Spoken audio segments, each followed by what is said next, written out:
마음은 먹었는데 막상 용기를 내어 글을 쓰기가 쉽지는 않더라고요.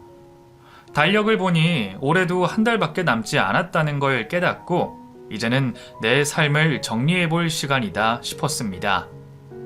그리고 사연을 보내려고 새삼스럽게 제 지난 날을 되돌아봤어요. 남편과 저, 그리고 아이 둘, 또 며느리에 이르기까지 정말 저에게는 많은 일들이 있었네요. 나이가 드니 자꾸 옛날 일이 떠오르는 것 같습니다. 혹시 사연을 듣고 계신 제 또래분들도 저처럼 옛날 생각 많이 나시나요? 좋지 않은 기억들이 더 많이 나는 게 참 사람 심리가 이상한 것 같아요. 그래도 지금은 다 털고 행복해졌으니 그 시절 이야기를 꺼낼 수도 있습니다. 거두절미하고 지금부터 시작해 볼게요. 우선 남편과 저는 참 희한한 인연으로 만났다고 볼 수 있습니다. 중학교 동창이었거든요. 남편은 어릴 때부터 순박한 사람이었어요. 인정도 많고 순수한 성격이라서 주변에 친구가 많았습니다. 반면에 그런 성격을 이용하려는 나쁜 사람들도 많았죠. 그게 제 눈에는 보이더라고요. 중학교 때부터 노골적으로 괴롭힐 목적으로 다가오는 애들이 있던 걸로 기억해요. 가끔은 친구로서 답답해서 제가 한마디 하기도 했습니다. 태정이 너는 달란다고 다 주냐? 준호 알지? 그 자식이 너더러 뭐라고 하고 다니는 줄 알아? 호구란다 호구. 애들이 다 너 호구로 알면 어쩌려고 그래? 그러냐? 난 뭐라고 하고 다니든 상관없어. 있으면 나눠주고 없으면 아니고 그런 거지. 괜찮아. 나 걱정되는구나. 아이고 답답하. 걱정은. 그래 맘대로 혀. 내 거냐? 너 거지? 현미 넌 뭐 필요한 거 없어? 됐거든?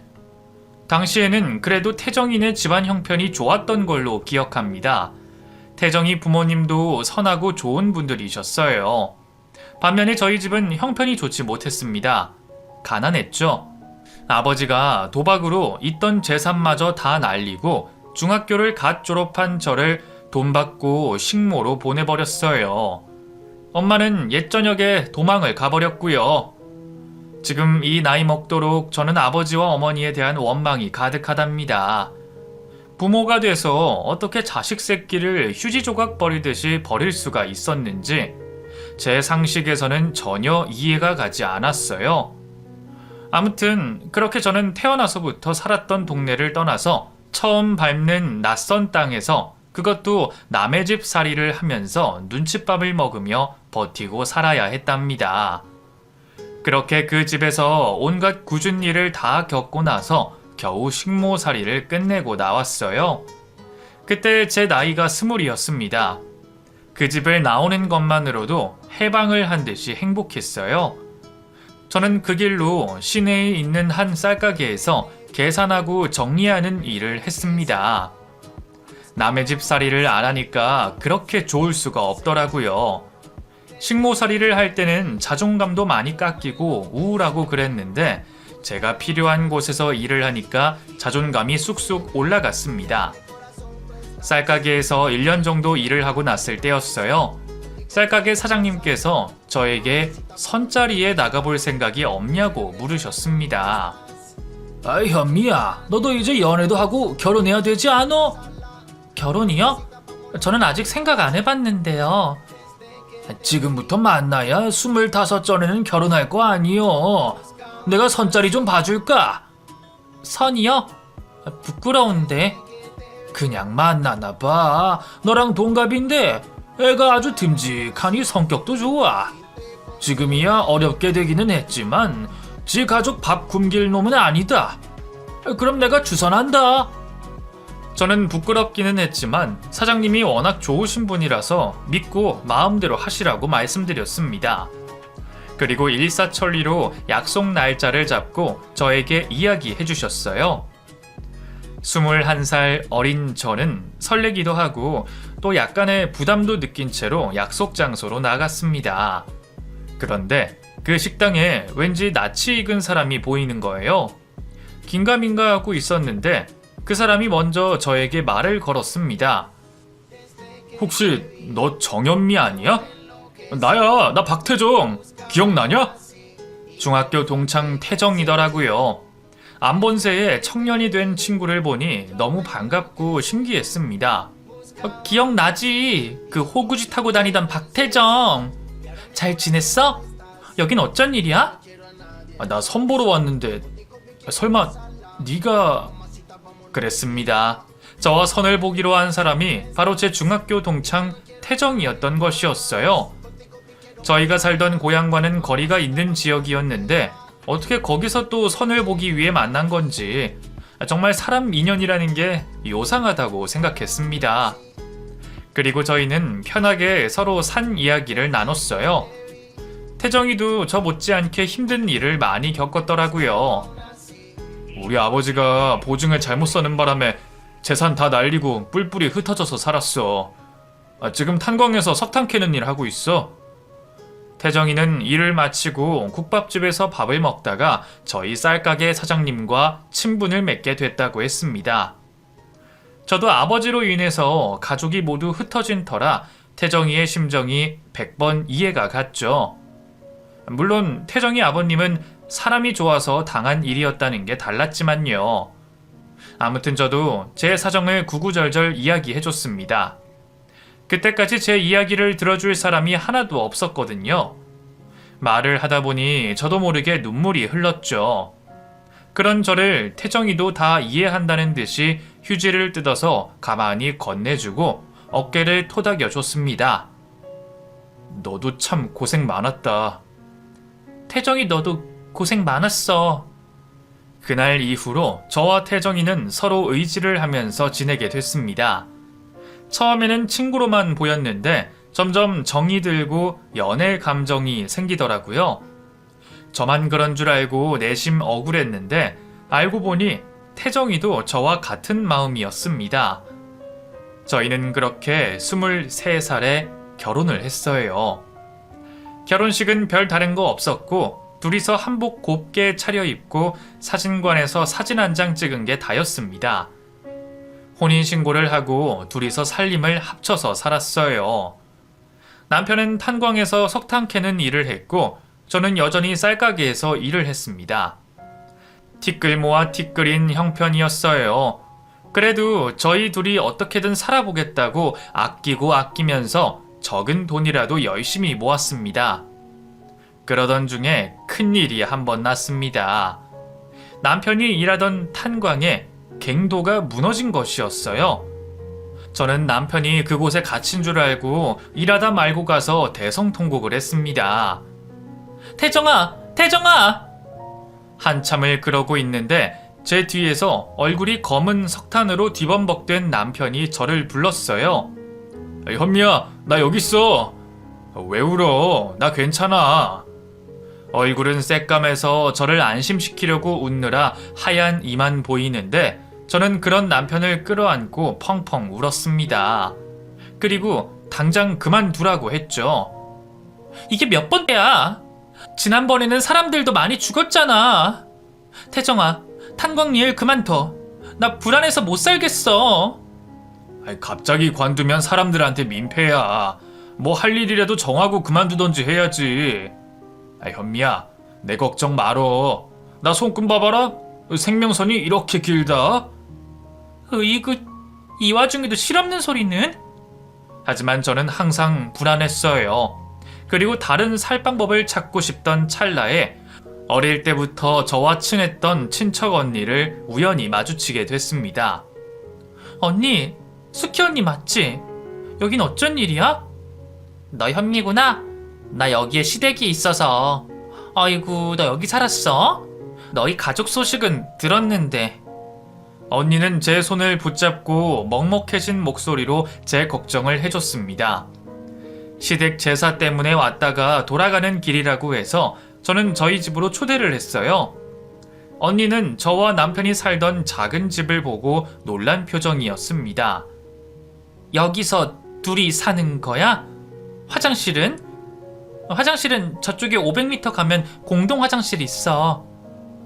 이런 데서 어떻게 사냐? 현미야. 이야기를 들어보니 언니는 서울에서 잘 살고 있더라고요. 주변에 친구도 많다고 했습니다. 태어나서 서울이라는 곳은 한 번도 가본 적이 없어서 제가 듣기에는 다른 세계 이야기처럼 들렸어요. 그리고 언니가 저에게 제안을 했습니다. 현미야, 너 서울 와서 살래? 서울? 아, 무서워. 서울은 눈 뜨고 코 베어 가는 곳 아니야? 아니야. 서울이 기회의 땅이야. 동대문 쪽에 언니 아는 사람이 포목상을 하거든? 근데 이번에 그 가게 처분하고 시골로 이사를 간대. 아저씨 건강이 나빠졌다더라고. 그래서 싸게 처분한다는데 너 그거 한번 해볼래? 포목상? 그래. 거기 이미 오래된 곳이라서 거래하는 곳도 많고 가서 일하다 보면 금방 익힐 거야. 거기 내가 찜해두고 있었는데 욕심 같아서. 근데 네가 하면 딱 좋겠다. 가자. 서울로 가. 인생의 기회는 갑작스럽게 찾아옵니다. 그 기회를 놓치지 않고 잘 잡는 것도 복이라고 생각해요. 제 삶의 첫 번째 기회가 온 것이었어요. 언니, 그럼 내가 남편이랑 상의해서 꼭 갈게. 상의할 것도 없어. 다들 거기 가로채 가려고 눈독 들이고 있어. 얼른 결정해서 나한테 연락 줘. 고마워, 언니. 고맙기는. 너 사는 거 보니까 딱해서 내가.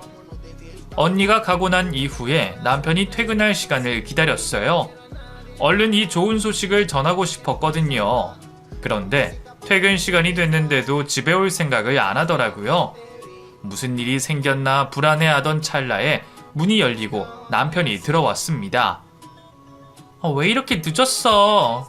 어머, 이 갓난애는 뭐야? 남편의 품에서 갓난아기가 골아떨어져 있었어요.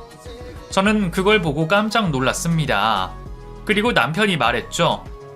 우리 사무실 앞에 이 아이가 놓여져 있더라고. 아마 누가 내다 버린 것 같아. 근데 걔를 왜 집으로 데리고 와? 어디 고아원이라도 맡겨야지. 아니, 목이 찢어지게 울던 애가 날 보더니 눈물을 딱 멈추고 까르르 웃는데 어떻게 다른 데다 보내. 현미야, 우리가 이 애 키우자. 남편의 성정상 그럴만도 했지만 저는 당장 아이를 기를 여력이 없다고 생각해서 반대를 했어요. 하지만 남편이 무릎까지 꿇고 빌고 빌어서 어쩔 줄을 몰랐습니다. 그러던 중 애같게 울어서 저는 나가서 분유와 분유통을 사다가 삶고 바로 애한테 분유를 먹였어요. 살겠다고 열심히 분유통을 붙잡고 먹는 아이를 보니 저도 마음이 짠해졌습니다. 남편이 어디서 나온 애는 아닌지 하는 의심은 티끌만큼도 들지 않았어요. 그럴 위인이 못 됐거든요. 그렇게 하루 이틀 시간이 흘렀고 결국은 남편도 저도 아이한테 정이 들어서 어디 보낼 수가 없었습니다. 그리고 저는 아이를 보느라 깜빡 잊었던 이야기를 남편에게 꺼냈어요. 여보, 우리 서울 가자. 서울? 웬 갑자기 서울이야? 남편이 당황했지만 저는 차분히 설명을 해줬습니다. 한참을 고민하더라고요. 그래서 제가 쐐기를 박았죠. 이 아이도 키우기로 했는데 더 넓은 세상에 가야지. 이대로 살다가는 죽도 밥도 안 돼. 다 정리하고 갑시다. 그렇게 저희는 그곳 생활을 정리하고 서울로 올라갔습니다. 처음에는 다들 사기꾼 같고 적응하기 힘들었는데 제가 인복이 많았는지 좋은 분들을 많이 만나고 가게 일에도 재미를 붙였어요. 남편도 사람이 좋아서 따르는 사람이 많았고요. 그래서 저희는 2년 만에 완전히 서울 생활에서 자리를 잡았습니다. 고마운 친척 언니에게는 좋은 선물도 해줬어요. 언니는 제가 버려진 아이를 데려다가 키우는 걸 알고 있었습니다. 진수라고 그랬지? 이제 3살 됐나? 응, 3살이야. 잘생겼어. 아무리 그래도 너도 네 자식 낳아야지. 어찌됐든 너희 핏줄은 아니잖아. 내가 낳은 자식이나 다름없는데 뭐. 그런 소리 마라. 그건 그렇지만 애 하나만 키울 거야? 형제가 있어야지.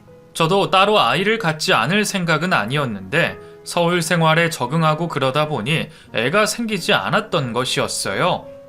그리고 그 이후에 저는 임신을 하고 첫째와 4살 터울의 딸을 출산하게 됐습니다. 포목상을 하면서 돈도 많이 벌고 평수 넓고 좋은 아파트로 이사도 했어요. 저는 아이들 육아를 하느라 포목상 일은 남편이 맡아서 하게 됐습니다. 남편은 주변에 좋은 사람들만 모여서 그런지 어디서 좋은 정보들을 들어서 재테크도 잘하더라고요. 그런데 아들은 딸이 태어나면서 질투를 그렇게 했습니다. 제가 안 보는 틈에 꼬집기도 많이 했고요. 그럴 때마다 저는 좋게 타일렀죠. 진수야, 동생 꼬집고 그러면 안 돼. 동생이 아야하잖아. 진수는 동생이 미워? 응, 못생겼어. 미워. 너무 싫어. 아이고, 우리 진수가 왜 그럴까? 오빠가 동생을 미워하면 어떡해. 엄마는 진수도 소중하고 우리 진이도 소중하단 말이야. 둘이 사이좋게 지냈으면 좋겠는데. 몰라, 난 얘 싫어. 그때는 어려서 그런가 보다 했는데 아들은 커갈수록 주체할 수 없을 만큼 말썽꾸러기가 됐어요. 다른 엄마들한테 얼마나 사과를 많이 했던지 모릅니다. 결국 중학생 때는 한 친구를 왕따시키고 괴롭혀서 강제 전학까지 가게 됐습니다. 아무리 붙잡고 타이르고 애원을 해도 아이는 달라지지 않고 제멋대로 굴었어요. 손을 잡으려고 하면 할수록 미끄러져 나가는 느낌이었습니다. 학업도 역시 엉망진창이었고 나쁜 친구들과 어울려 다니기 바빴죠. 한 번은 남편이 크게 혼을 낸 적도 있었습니다. 진수, 너 이놈의 자식! 언제까지 엄마 아빠 속썩이고 다닐 거야? 도대체 왜 그러는 건데? 내가 뭘? 난 그냥 친구들이랑 노는 게 좋아. 누가 노는 거 가지고 그래? 다른 사람들 괴롭히고 나쁜 짓은 하지 말아야 할 거 아니야, 이놈아! 알았어, 알았다고. 하지만 그때뿐이고 변하지 않는 아들의 모습에 한숨만 들어갔죠. 아들 신경 쓰느라 정작 딸에게는 많은 관심을 주지 못했습니다. 그래도 딸은 알아서 잘 커졌습니다. 필요한 게 있으면 알아서 말을 했고 저는 그걸 해주기만 했어요. 그런데도 전교 1등을 놓친 적도 없었습니다. 그게 참 대견하기도 하고 미안하기도 했어요. 아무튼 그렇게 시간이 흘렀고 딸은 고1이 되고 아들은 대학 입학은 꿈도 꾸지 못하고 집에서 빈둥빈둥 허송세월을 보내다가 친구들 만나러 나가기 바빴습니다. 군대에 다녀오면 정신 차리겠지 하는 마음으로 기다렸던 것 같아요. 어떻게든 정신개조를 했어야 했는데 결국은 아들은 입영 날짜를 받아놓고 사고를 치고 말았습니다. 군입대를 2달 앞둔 어느 날 아들이 지보다도 앳되어 보이는 여자아이를 데리고 왔어요. 그런데 애가 배가 불룩하더라고요. 보자마자 앞불싸했습니다. 엄마, 내 여자친구야. 얘 임신했어. 5개월이래. 나 입대 전에 결혼하려고. 그렇게 아무렇지도 않게 이야기를 하는데 저는 기가 막혀서 말문이 막혔죠. 어머니 안녕하세요. 저는 이민지예요. 올해 20살이고요. 오빠, 집 엄청 좋다. 우와. 그 아이의 부모가 걱정돼서 우선 저는 마음을 가다듬고 물었습니다. 그럼 너희 부모님은 이 사실을 아시니? 부모님이요? 저 부모님 없어요. 고아예요, 고아. 그 말을 듣고 머리가 지끈지끈 아파왔어요. 애들이 애를 가졌다고 하니 어느 부모가 그 사실을 쉽게 받아들일 수 있을까요? 그날부터 그 아이와 아들은 대놓고 아들 방에서 함께 지냈습니다. 남편과 저는 골머리를 썩혔어요. 일을 어째 여보, 어떡해? 아휴, 저놈이 정말 하다하다. 저거 군대 갔다 오면 정신 차릴 줄 알았더니 그 전에 이렇게 일을 치고. 결혼시켜야지 뭐, 어떡해? 지가 저지른 일 책임져야지. 남편이 그렇게 말했습니다. 속은 탔지만 그게 맞는 거였어요. 그래서 저희는 생전 처음 보는 아들 아이를 뵌 여자아이와 함께 지내게 됐습니다. 그 사이 아들은 군대에 가버렸어요. 그때부터 저는 졸지에 어린 며느리 수발을 들어야 했습니다. 어머니, 고등어 구웠어요? 왜? 너 생선 좋아하잖아. 왜? 별로야? 몇 번을 말해요. 저는 굴비나 갈치 좋아한다니까요. 얼른 갖다 버리세요. 이 아까운 걸 왜 버리냐? 우리 진이가 좋아해. 너는 굴비 구워줄게. 저 토할 것 같다고요. 버리라고요. 어릴 때 식모살이를 했던 그 기분이 들었어요. 어린애가 어찌나 까탈스럽던지 고등학교를 다니고 있던 딸도 새언니 때문에 고초가 이만저만이 아니었어요. 엄마, 언니가 또 내 방 들어왔었나봐. 뭐? 걔가 네 방을 왜? 몰라. 내 교과서에 맨날 낙서해놔. 나 진짜 짜증나. 수업 시간에 필기해둔 거에도 낙서해놓고 미치겠어. 일부러 그러나봐. 엄마가 잘 말해볼게. 아우, 속상해. 저는 참다 며느리에게 한 소리 했습니다.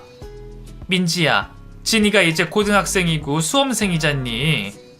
그런데요? 그런데요가 아니라 네가 좀 신경 써줘. 네 시누이 공부 욕심 있는 거 알잖아. 애 방에서 애 책에 낙서하고 그러지 마라. 심심하면 너 뭘 책 사줄까? 너 뭐 좋아하는 거 있어? 제 물음에 답변도 하지 않고 저를 노려보더니 쾅 하고 문을 닫고 들어가 버렸습니다. 어처구니가 없더라고요. 이런 말은 뭐하지만 애가 부모한테 배운 게 없어서 저러나 싶기도 했어요. 그런데 며느리는 기다렸다가 GC애비 앞에서 하소연을 했습니다. 마치 저와 제 딸이 뺑떡 어미처럼 군 것 마냥 말이에요.